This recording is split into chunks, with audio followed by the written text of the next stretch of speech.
Welcome to Veterans Chronicles. I'm Greg Columbus. Thank you for being with us. Our guest this week is retired U.S. Navy Captain Paz Gomez. She served 29 years in the U.S. Navy Civil Engineer Corps. And we're also joined by Therese Hughes, an acclaimed photographer and author.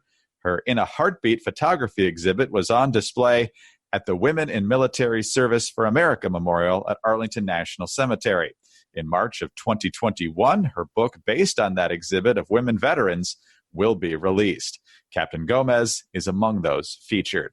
And ladies, first of all, thank you so much for being with us. And Therese, let me start with you. You've explained before in our conversations how this project was a labor of love, rooted in your interest in your own mother's service in World War II, and also because you believe women veterans deserve more recognition. So do you feel that appreciation has improved since you first began your work with female veterans? It seems as though it has, but then I'm also in a group of people that appreciate women veterans, so it's difficult to determine if the wider societal recognize the importance of our women veterans. I can't say more than that. Now, there was a limit, you mentioned, to the number of veterans you could choose for this project, and you tried to balance it out among the service branches. How did you meet Captain Gomez, and what impressed you most about her service? So I network a lot. In working this project, I networked with some people who I met on planes. I met, in the grocery store and places like that. And I remember sitting on a plane next to a guy who was a Navy commander. He was in the reserves, I believe. And he gave me her name. And so I followed up on it, and she agreed to let me meet her and interview her. And what struck you most about her and her service? When I interviewed Paz, I was in a little bit of a even place, meaning that it had been a while, maybe 6 weeks since I had interviewed a female veteran. And to meet someone who is a first is really humbling. She was the head of this, she was the XO of this base that I had been to from my college years on. And I understood rank young. And I never met a female actually on a base that was working in charge of a base that I had been to as a younger adult. And that really impressed me. What impressed me about Paz is her openness, her willingness to raise up other women. She invited me to her retirement the next day. And oh my gosh, I was in tears as I was taking photographs because her whole honor corps, is that what you call them, Paz? Flag detail? Your detail, yes. Were females. They were young women, and they were dressed in their, in their Navy best, and they were there to surprise her and support her and honor her. And that's the handing off from one generation to another. And that's one of the most striking thing about women in the military is how they hand it off to the next generation. So every time I talk to Paz, have this high because I understand about the need to raise up women in the military and then to hand off to them our next area of work and support. Therese, I can't imagine a better introduction. So thank you for helping us understand Paz's background. But now we'll let Paz tell us herself. And so, Paz, welcome to Veterans Chronicles. Where were you born and raised? I was born at Naval Hospital, Great Lakes, Illinois. My dad served in the U.S. Navy and was stationed there for training. Back then they called them B School. And my mom had gotten pregnant there at Port Hueneme, Point Mugu area in California. But when she was about 7-8 months pregnant, they drove cross country along with my 3 older siblings. And while my dad was going through training there at Great Lakes.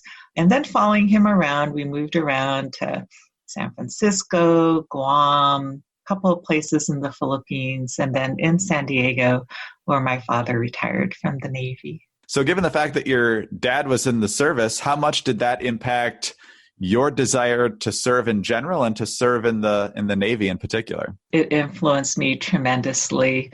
The history of the Filipinos who served in the Navy, especially when they enlisted from the Philippines, their home country, and there were men at that time in the 40s and 50s when my father joined, they all came in as cooks, as stewards, because that was all that was allowed back then.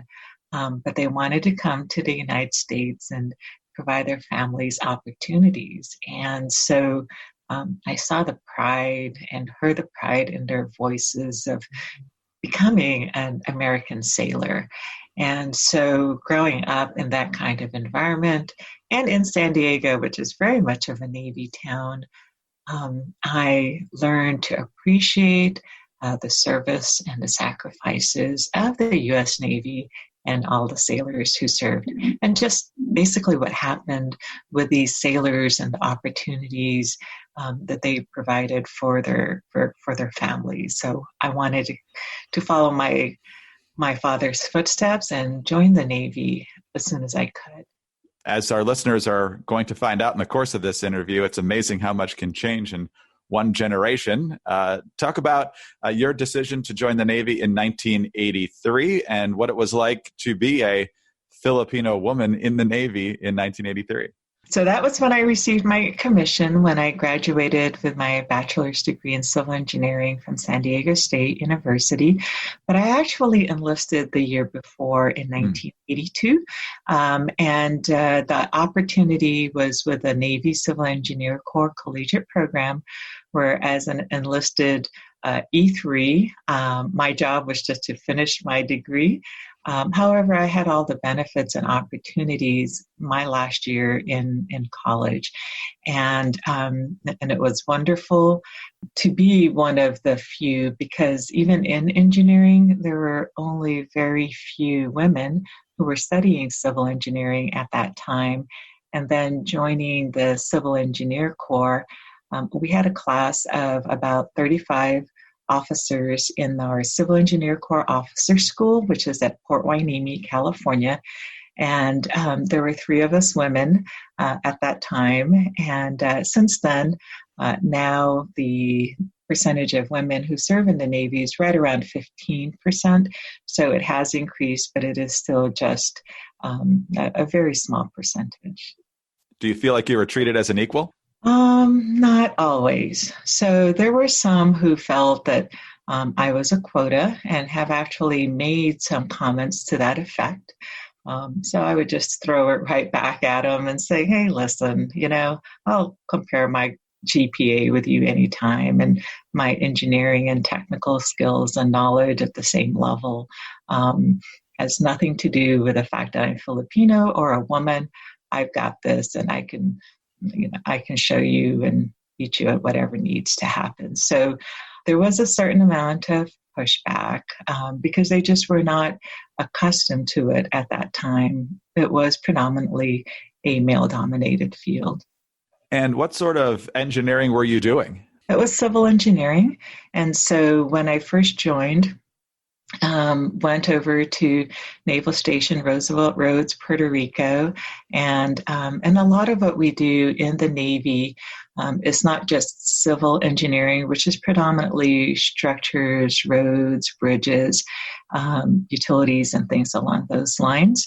But we also take care of all of the facilities where everybody is housed, all of the barracks, all of the buildings that we occupy, the air station, runways, as well as the taxiways, the hangars, as well as the ports, wherever it is, the piers, and things along those lines. So the Civil Engineer Corps pretty much takes care of everything within the port area, so that all of the warfighters, the ship drivers, the submarines, the pilots, the airplanes would have all they need to be able to perform their mission.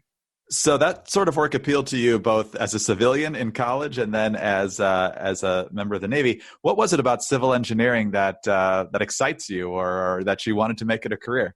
So my dad studied electrical engineering when he was in the Philippines, but did not finish because he joined the Navy.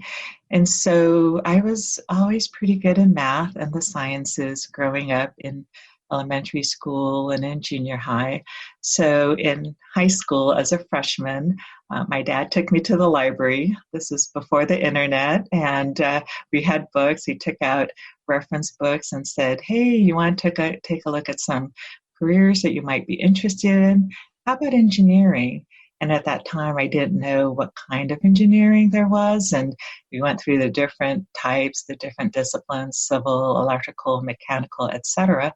And civil appealed to me because of structures and seeing things that are built that I could actually physically see something being done and be proud of it.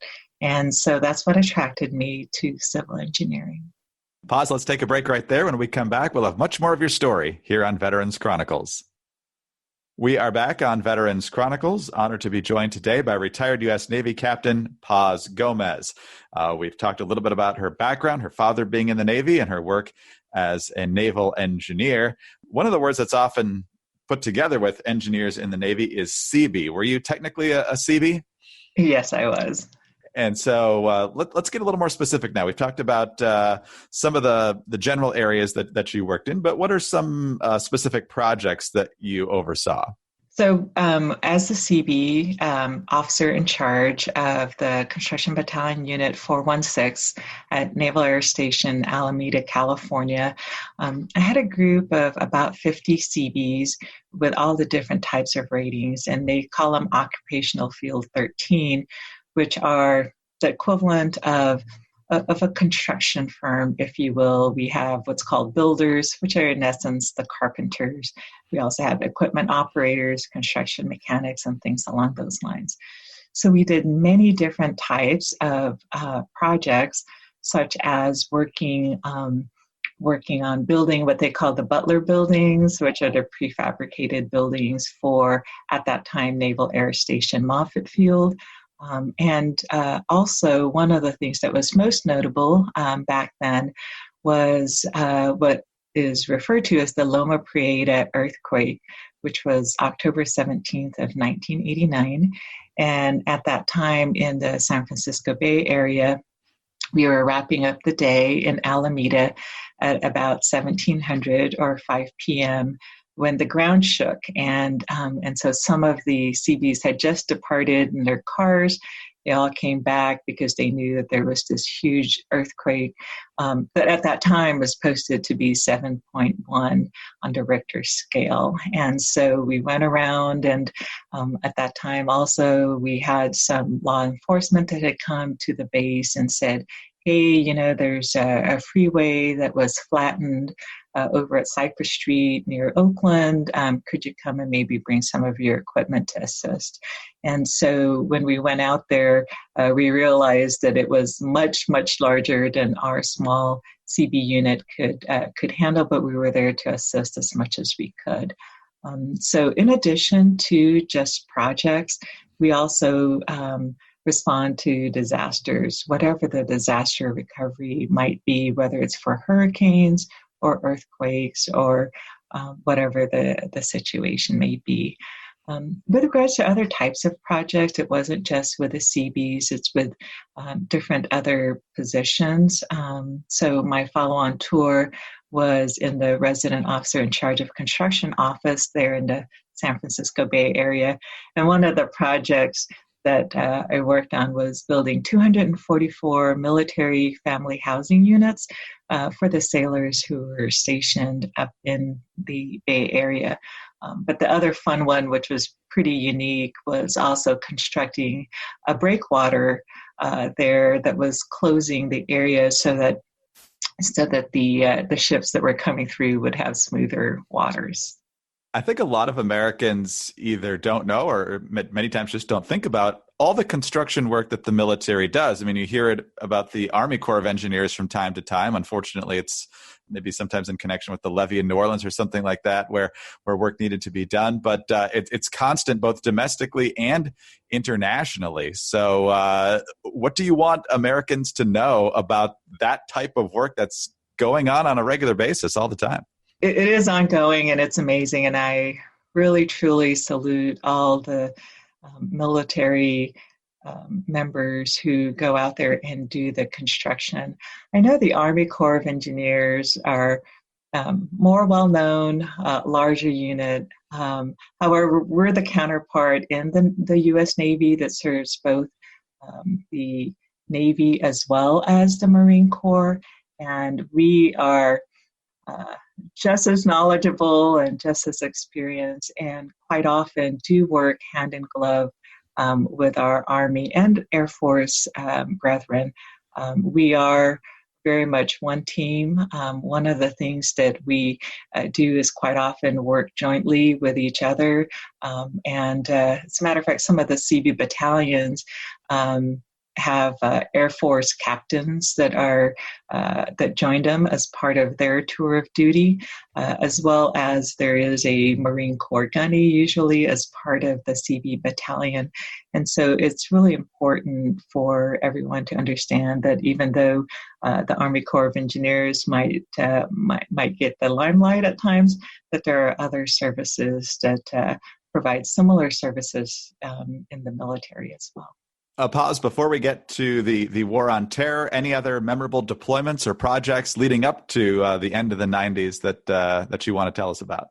One of the things that when I was stationed in Okinawa, Japan, in the 90s, it is just really important for everyone to understand that when the military members go out there to foreign countries, we are ambassadors, and the good thing about the military is we do get a chance to experience the culture of the countries that we deploy to or get stationed in, and it's very important for everyone to appreciate that we are representing the United States as military members, but we're integrated into those foreign countries' communities.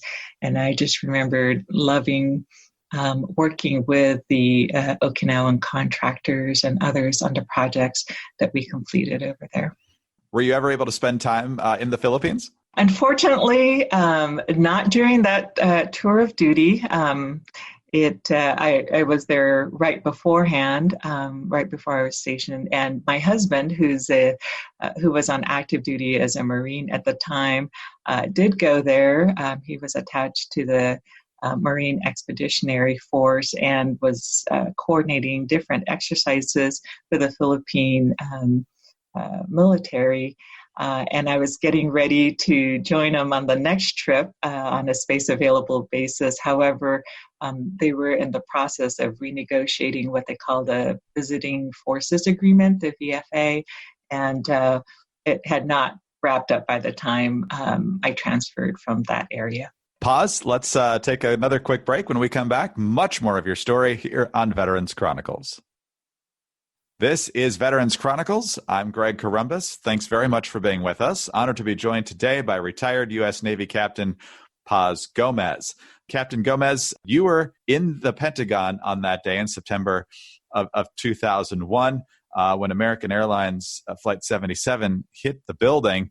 Walk us through that morning. Tell us where you were in the complex before it all happened, what you were doing, and how everything unfolded. That particular day was just like any other day. It was very, very beautiful. The sun was out. There was not a cloud in the sky. And it was just a typical work day. I was stationed at the time at the Assistant Secretary of the Navy for Installations and Environment, which was up on the fourth floor of the Pentagon in the E-ring along the 7th corridor. So if you're not familiar with the Pentagon, there are 5 floors. I was on the fourth floor, and there are 10 corridors, and there are 5 rings, with the E-ring being the outermost, which is where a lot of the the dignitaries are, such as where I was at, which was the Secretary of the Navy, the Chief of Naval Operations, and the Commandant of the Marine Corps in their spaces.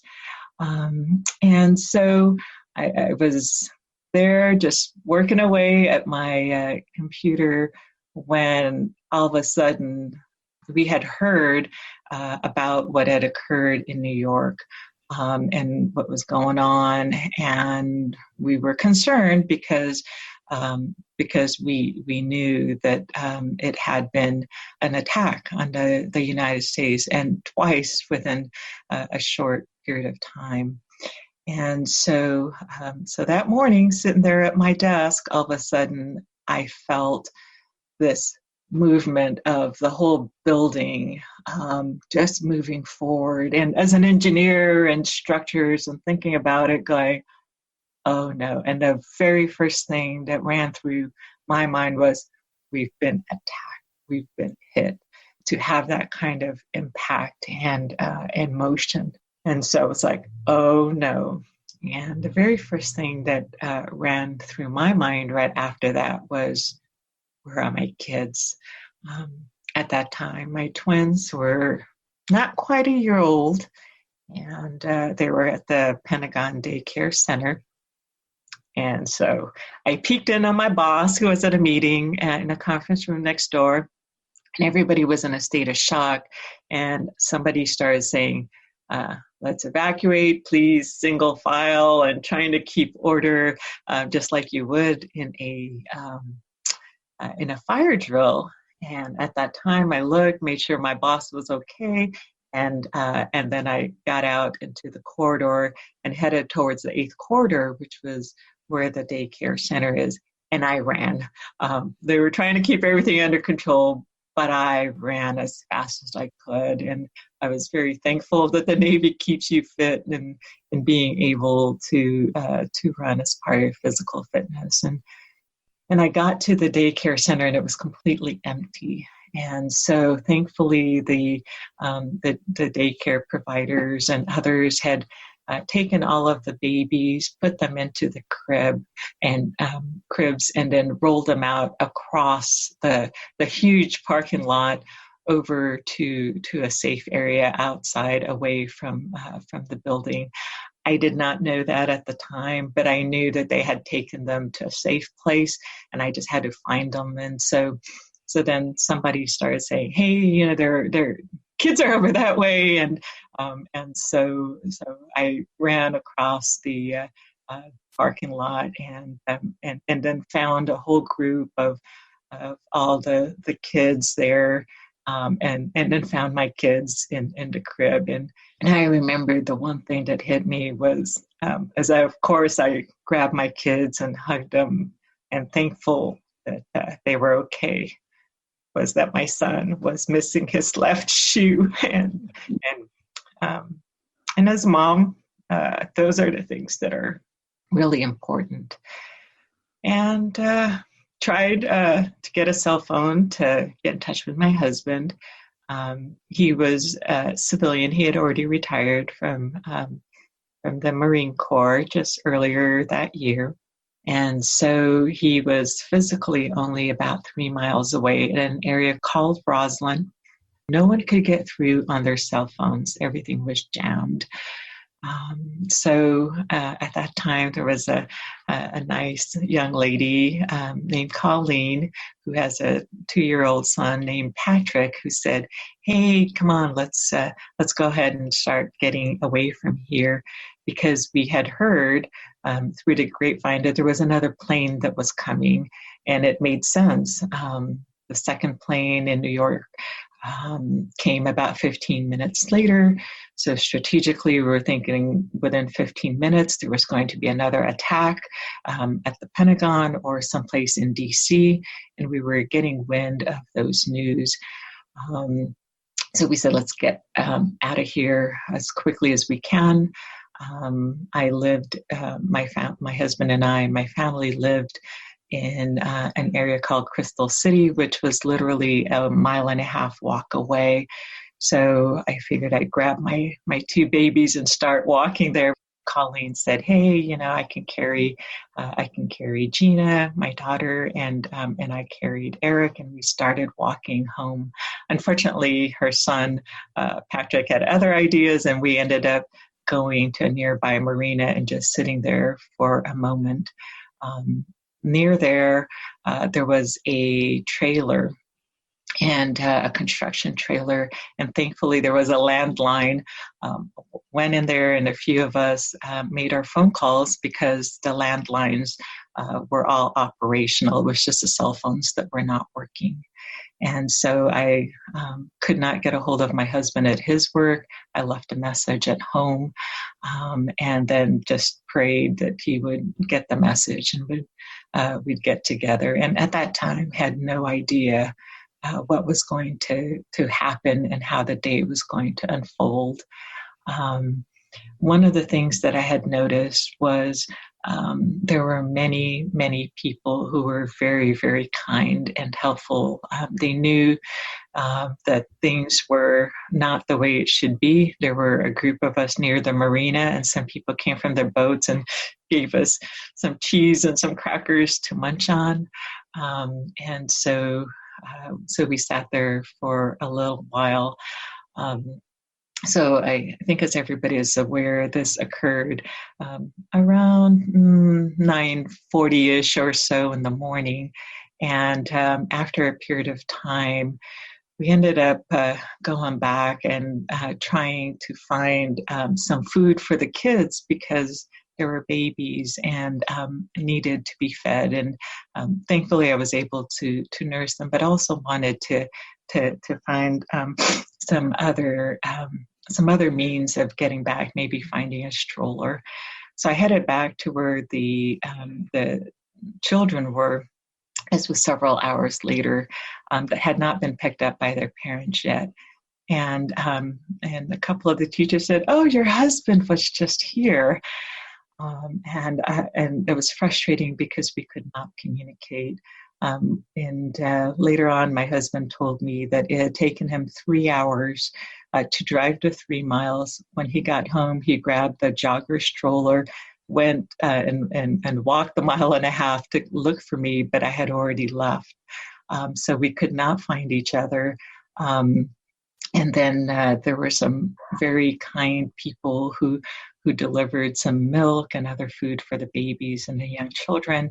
And then eventually my husband came with the strollers and we hooked up. And it was about 3:30 in the afternoon by the time we did.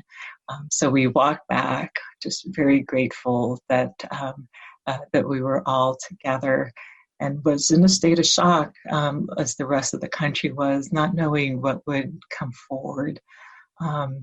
I remember distinctly how the president was like, "Nope, come back to work. We're going to show that we're not defeated. We're going to show how strong we are in our military." And I remembered hearing the jets from Langley Air Force Base that had come to show military force, and we felt safe at that time, knowing that we are in good hands with the military taking good care of us. By the time I got home, we had received all sorts of calls from around the country, from friends checking up on us because they knew that I was at the Pentagon, and so unfortunately it was so chaotic we didn't know what to do. So the daycare center was closed. We were asked to come back to the Pentagon to come back and work.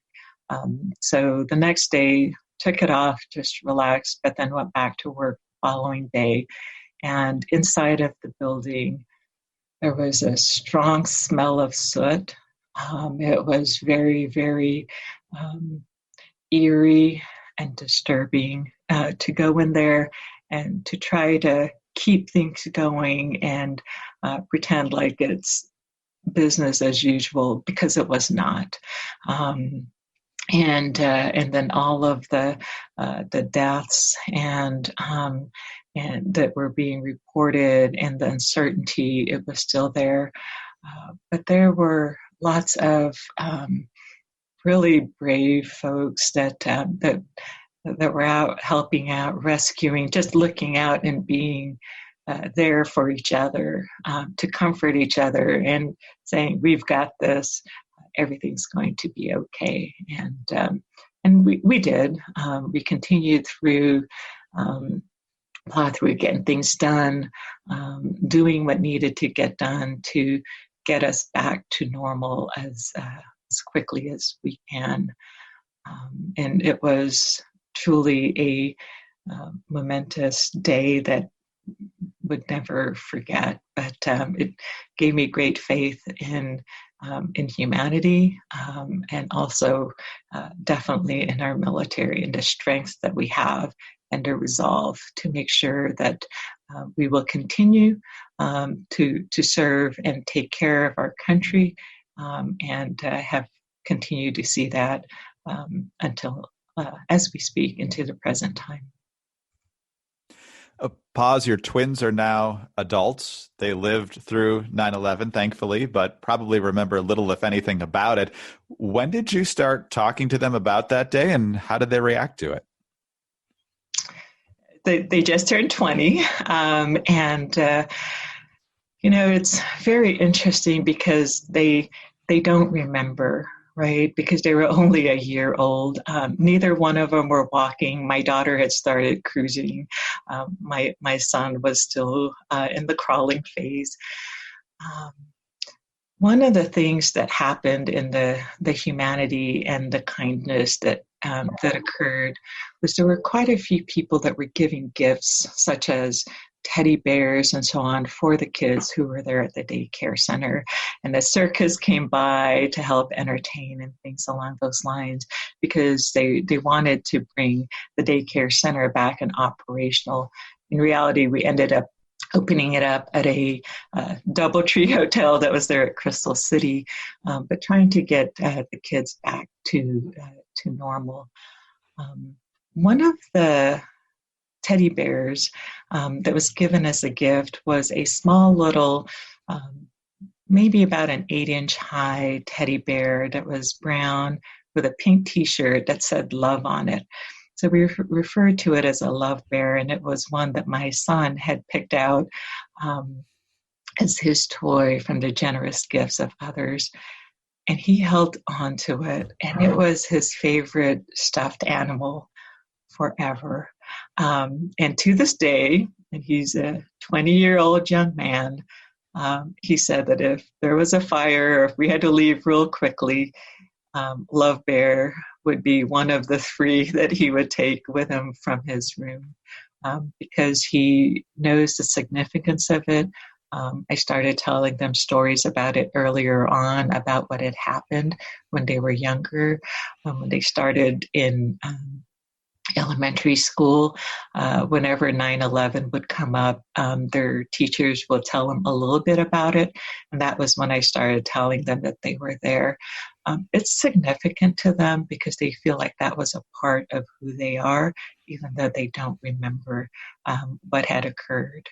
Construction also became a point of inspiration, given that the Pentagon was able to rebuild that side of the building within 1 year. That was the goal. That goal was accomplished. What did that mean to you, and did you have any role in that? I did not have any role in that. They had a special group that worked on the Pentagon renovation, which had been ongoing for many years. And in particular, that area where it was hit had just completed renovation. And they were in the process of moving staff in at that moment. And so it was not as full as it could have been, which is why I think that the numbers were lower than they could have been with regards to the fatalities and injuries and things along those lines. So we're thankful for that. There was a lot of effort that went into doing that because we wanted to heal. We wanted to finish the Pentagon so that we can show our strength and get back to normal as much as possible. So there was a lot of effort that went into it. I knew the people that were working on it, but I did not have, or some other people, but I did not have interpersonal interaction in that project, which is awesome. However, I did tour some of the construction when it was ongoing later on, and it was an amazing project. Very, very impressive how the engineers and the contractors phased it and ramped up the schedule to be able to deliver. And it's amazing, 180 degrees out with regards to how the new Pentagon is and the services it provides and the amenities as compared to what it looked like before. And so obviously the nation was quickly on a war footing following September 11th. What did that mean for you? What were you focused on in the weeks and months and immediate aftermath of that? So right after 9/11, there were a lot of things that were going on with regards to the nation, and I stayed on with the Assistant Secretary of the Navy for Installations and Environment until the following year. My tour of duty there at the Pentagon ended, and I rotated to Pensacola, Florida, where I was stationed. And then after that tour, ended up getting stationed at Port Hueneme as the executive officer, or the second in command as the XO at the Naval Facilities Engineering Service Center, which is a worldwide command that provided support around the world, and including the global war on terrorism. We had an expeditionary component that provided support in researching whatever technology can be used and things along those lines. And that was ended up being my final command. After the XO position, I went back to the Pentagon to work for the Office of the Secretary of Defense, which is under the Deputy Undersecretary of Defense for Installations and Environment. Worked there for a few years before returning to Port Hueneme as the commanding officer, and I retired from there in 2011. I was the first female commanding officer of the Naval Facilities Engineering Service Center at that time, and I recall being at the Pentagon the second time around at the Office of the Secretary of Defense, and receiving a call from what we call our chief, which is the Chief of Civil Engineers, the Admiral in the Civil Engineer Corps, to offer me a position as his Inspector General at Naval Facilities Engineering Command. He called me up while I was at the Pentagon and said, "I've got this great opportunity for you. I know you're here in D.C., you got your family. This is a way for you to stay here for another tour of duty." At that point in time, I had already been in D.C., second tour at the Pentagon, and so it was somewhat appealing to stay in the area, but I wanted to go back to Southern California. And he asked me to be the NAVFAC IG. And just a little bit of background, the incumbent at that time was a male captain who was actually my predecessor at OSD right beforehand. And but the captain before that was a female captain. To give a context, I was the fifth female woman to get promoted to the rank of captain in the Civil Engineer Corps. The first woman of color, and which I was proud of, but more importantly, the first mom. So that was something I was very proud of. But the captain, who was previously the NAVFAC IG, was the second to get promoted to captain, and she was the first diving officer. Amazing officer, and she did a great job as IG. At that time, I told the chief, I said, "Sir, I cannot accept the offer because even though the younger female officers who are making it up the ranks may not know me or may not have met me, I said, I am sure they know of me, because they're looking up to see where they can go, where their careers will take them. And I said, sir, I cannot be the second captain out of three, and the second woman within that time span to be the NAVFAC IG, because the message to the younger women officers out there is, join the Navy Civil Engineer Corps and you can become NAVFAC IG. And I told him at that time, I said, with all due respect, sir, no one joins the Navy to become the NAVFAC IG. All officers join to lead. They want command, and that goes for men and women. And I said, so my next tour of duty, I would like to be a commanding officer. I would like to get back to California because I knew that I would be retiring in the near future. I want to be back closer to my family. And I said, I would love to be a commanding officer in Southern California. And I said, and by doing so, and if I were given that opportunity, it will send the message that here is a woman captain that the chief has confidence in to lead and command at Port Hueneme.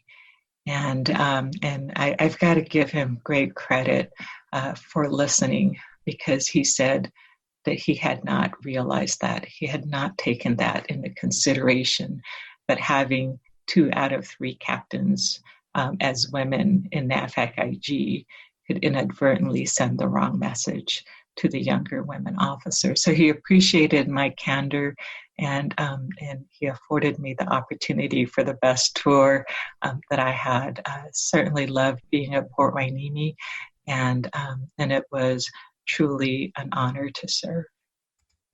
Well, what a great lesson that you need to get out there and ask for what you would like, and setting a wonderful example for everyone that follows after you, but certainly the young women in the Navy. And so what was your reaction when you found out that you had gotten what you wanted? And not only that, but but I was excited. I was so honored and deeply touched, because I knew that wasn't his first choice, right? And then even, one of the things that I had told him as well was, again, being respectful. I think he's an awesome admiral.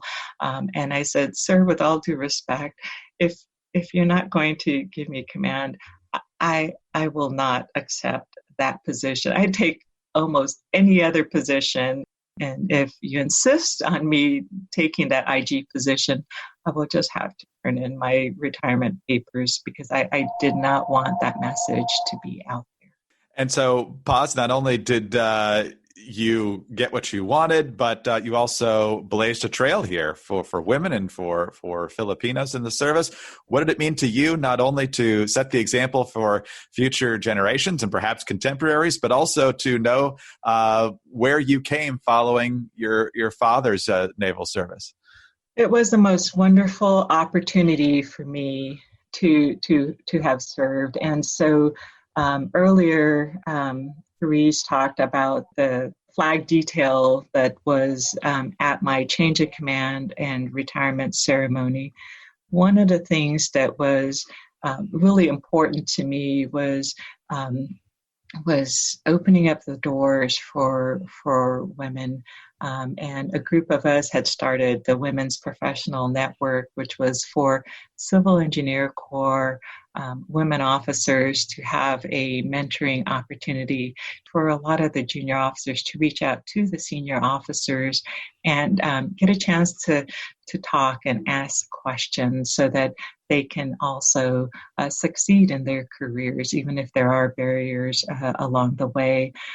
While I was actually I started when I was the XO, but when I came back to be the commanding officer, I would meet with the different ensigns who were going through the Civil Engineer Corps Officer School, as well as some of the junior officers, and invite them to have coffee with the captain. And I treat them to either Starbucks or coffee bean and tea leaf, and some, coffee and Danish or treats, and I would be very open, say, hey, ask me anything about anything, both men and women, and we would have a great conversation about the wonderful careers in the Navy. And so through that kind of mentoring, I met quite a few junior officers and then others that I had served with. So it meant a lot to me when these 5 women, civil engineer corps, up-and-comers, and those that have since, 2 of them have since retired, handing over the flag. And for those who may not be familiar with it, in Navy tradition, you started off with the very most junior in rank, which is, in my case, ensign. So it's the different ranks that the retiring officer had served in. And then there's a flag that's folded into a triangle that the ensign then turns over and hands over to the lieutenant junior grade and salutes. And then the next officer would do an about face and then turn and salute and turn it over to the lieutenant, then to the lieutenant commander, then to the commander. And then I, as the captain and the retiring officer, would receive it and would salute the commander who handed it to me. It's a beautiful ceremony. While a poem is being read to the audience, and then in turn, I turned it over to my dad, and the significance of that is that my parents have been there for me, my mom and my dad, throughout my entire career. In particular, on a personal note, my mom was feeling very ill and had a hard time making it up from San Diego on the drive. We had advised her maybe not to make it to the retirement ceremony, but she said, I'm going to make it. All 8 of my kids are going to be there. And not to mention, she has 16 grandkids at your retirement ceremony, and no one is going to keep me away from that. And so she came, and actually, unfortunately, she had gotten sick later on during the reception, but she was there and was so proud. And thankfully, she was there because she passed away almost exactly a month later. And so those kinds of things are very important in life with regards to setting a precedent for the future generations to know that they too can succeed regardless of the color of their skin or their gender. That there are wonderful mentors who are out there. And most of my mentors, quite frankly, were white male, because that was what was there, who were there before me. However, for a lot of things that I didn't know who to turn to ask about what it's like to take maternity leave or what's going to happen when I have children and things along those lines. So now there are women who are out there and they've accomplished a lot of things. And so even now I do make myself available for others that are still on active duty or who are transitioning into the civilian world to reach out and get mentorship and talk to someone. And that is very important because life does continue after the military. And as a matter of fact, this Friday, I have a phone call with an Army lieutenant colonel who's interested in working for a municipality. And so I think it's very important for us to continue to share what we've learned and to open the doors and the paths for those who are coming in behind us. I think our audience has gotten a very clear example of your competence and your character. You're a great credit to your family. You're a great credit to your nation. Thank you so much for your time, and thank you so much for your service. Thank you very much. I've truly enjoyed this opportunity. Retired U.S. Navy Captain Paz Gomez, the first female commanding officer at Port Hueneme in California, and also a survivor of the 9/11 attacks on the Pentagon in 2001. I'm Greg Corombos. This is Veterans Chronicles.